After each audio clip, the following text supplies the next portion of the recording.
Hi, today we are going to talk about GIT. GIT is a free and open source and the most popular version control system in the world.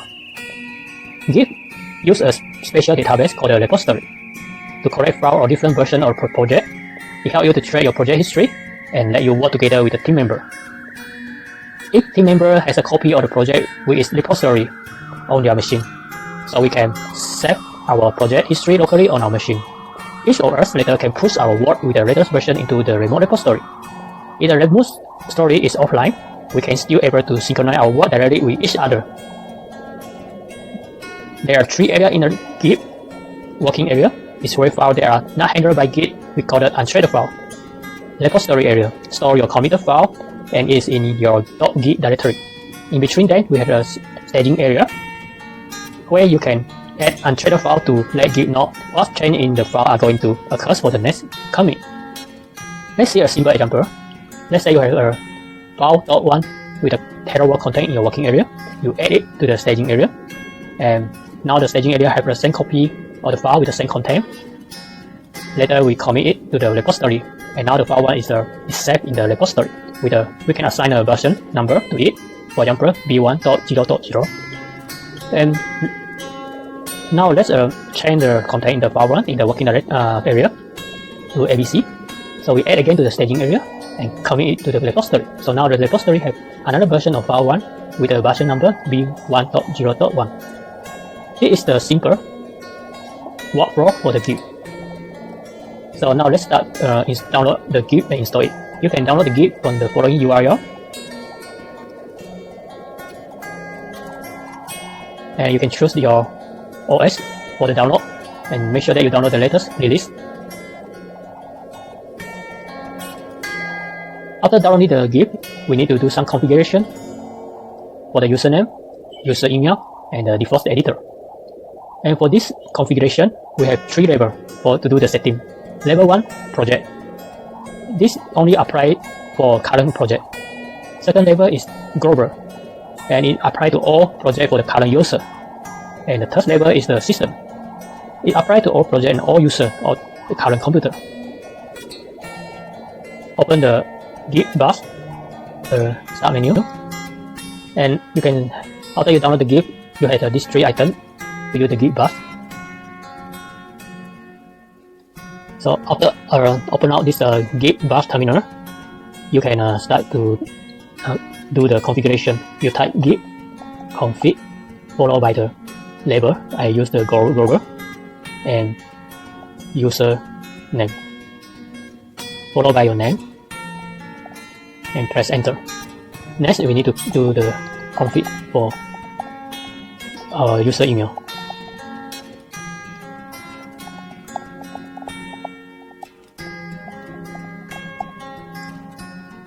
Next, we need to set the default editor. We type code.editor. Now we're going to use the Visual Studio Code, so I type code here, followed by another parameter called weight. And now let's check for our configuration. So we type that's E. Because I have set the configuration default editor just now, so now if I press the enter key, it will open up the Visual Studio Code to let us view this configuration file. And here is, you will wait for the editor to close the file. And this is all the setting in our configuration file. And we have set the username, user email, and default editor. And for the below one is my setting, so maybe you don't have this setting right now. I will show you why and how to set this setting in the next video. So for now, we just close this editor, and it will return back to this terminal. So next, we can start to create our project with GIT. So now let's create a project folder, and inside this project folder, you right click on your mouse, and you can see the GIT brush here. Click on it, and it will open up the terminal for you. Let me enlarge this one. You can see that the terminal have a point to the project folder for you. The first thing we need to do is to create a .git directory in our project folder by typing git init. After you type in this assign a repository, local repository to your project folder, you will have this .git directory inside your project folder. As I told you before that all our local repository was saved inside this .git directory. And you can see it already assigned a master branch for you. So next we can create a project file. You can create a project file directly inside this project folder. For example, I create a new file here, say file 1. After you adding a new file to this project folder, you come to the Git this terminal and you type git status, and the Git will detect that you had a new file being added into your project folder.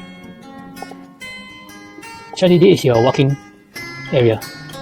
So to add this untitled file into the staging area, we type git add followed by the file name.txt. And now we check again the status, and it turns the color from the red into the green. We also can use the short form for the status, SS, and you will just assign the A, green A, beside this file 1. This means we had added this file 1 to the staging area. You can type create, or you can press Ctrl L to create the terminal. Next we can let's create another file in the working area.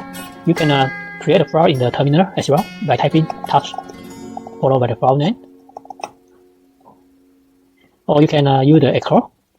We assign some content ABC using the single error to new file tree. So now inside your file tree you have this content ABC here. You can echo another content 1, 2, 3 using the double arrow to add a new line. If you use the single error, it will overwrite the file inside the file tree. You can check the content inside this file tree by double click on this file, or you can in the terminal you type CAT followed by the file name like this, or you can use the default editor. It's called follow the file name. This is file tree.txt.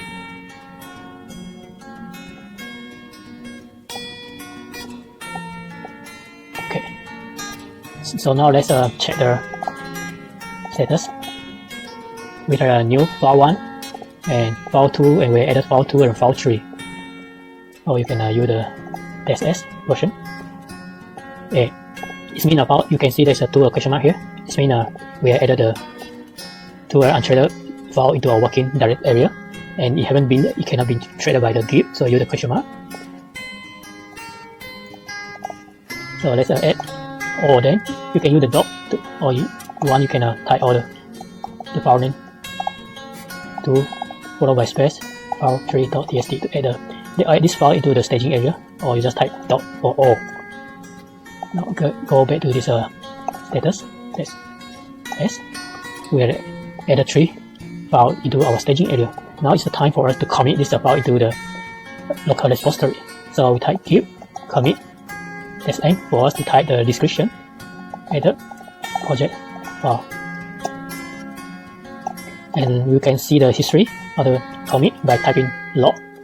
And now we assign a unique ID for this commit, and the head is pointing to this master branch, and it shows the username and the user email with the date and time, and followed by this description. As you see, we didn't assign the bug version. You can assign the bug version to this commit by typing git -a followed by the version name.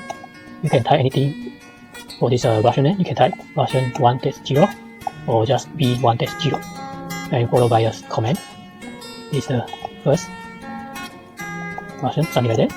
And let's check the log again. Now you can see we have this tab v1.0 being added to the commit. Let's add another let's do another commit to the local repository by changing the file. Let's say I want to add some content into file 1. Check the status. You can see we had a little M, we had a red M. It means we had a modified file. Status. Modified file. We add it to the staging area, and we check the status again. Now the M has been moved to the left and turn its color into green. Let's try to modify this file 1 again, adding another content into file 1, and now we check the status. We had the two, one is in the green and one in the red. It means this one we just now we modify added to the staging area, and this is the one that we haven't added to the staging area, is still in the working area. If you're using the status, as you can see, we have a 2M here. One is on the working area and another is on the staging area. If now I add it, now we check again. Now the red M has gone. This means all the file, all the modification have been added to the staging area. So now it's time for us to commit this change to the local repository. So we type git commit followed by the command. If you want to type a very long description, you just don't type the -m, you just type git commit and press enter, and we're going to open the default editor for you to type the long description. So for the first line is for you to type the short description, add content. And for the long description, you can type either SSS and YYY into file 1, something like this, and you can enter and continue typing your some description for this commit. And then you save the file and close the editor. Return back to this terminal, and now check the log, and you can see we have the latest commit with the ID and the short content and the short description and the long description. And this is the previous commit with the tab version v1.0, and this one we don't have the tab, and we need to assign a tag to it by typing git tab -s followed by the version name. We can type v1-1, and the command, this one is the version 1.1, something like this. And now we check the log again, and this task has been assigned to this commit. Let's check the one line log like this.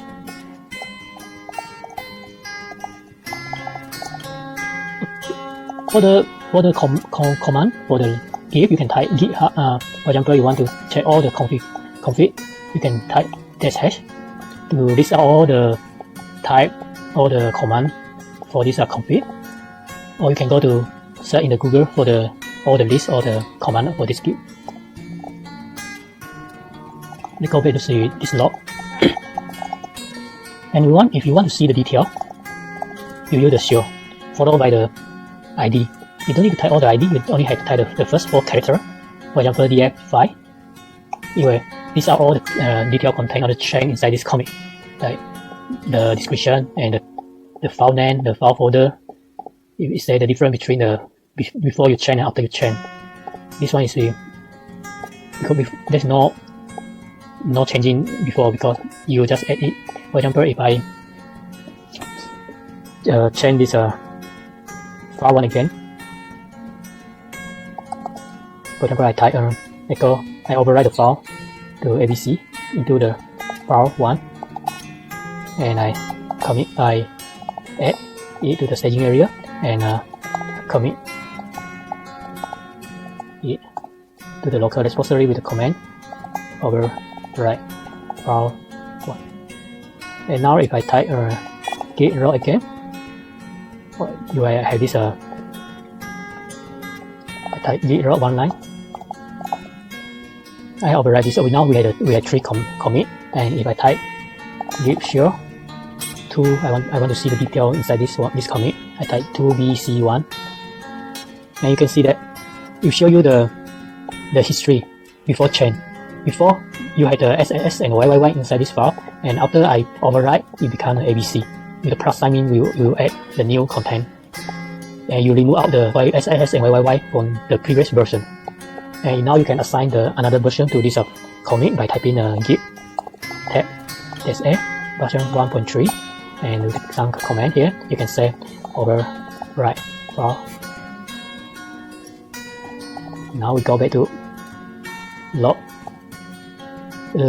1 line. You can show the content by using the ID, or you can use this head. You can type head 1.